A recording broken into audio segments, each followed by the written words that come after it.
sa Michaela, v spoločnosti DHL pracujem 5 rokov. Pracujem ako manipulant. Mojou náplňou práce je sekvenčne pripravovať diely a posielať ich na výrobnú linku.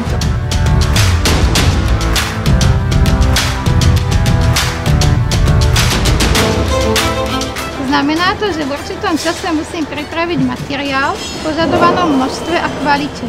Najprv som prišla ako externý zamestnanec a asi po 2 rokoch som sa dostala do kmeňového stavu spoločnosti DHL.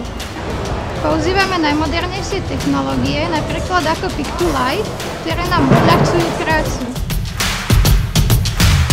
Pracujeme v štvorzmenej prevádzke, to znamená, že máme 2 ranné, 2 poobedné, 2 nočné a následne 3 dni voľné.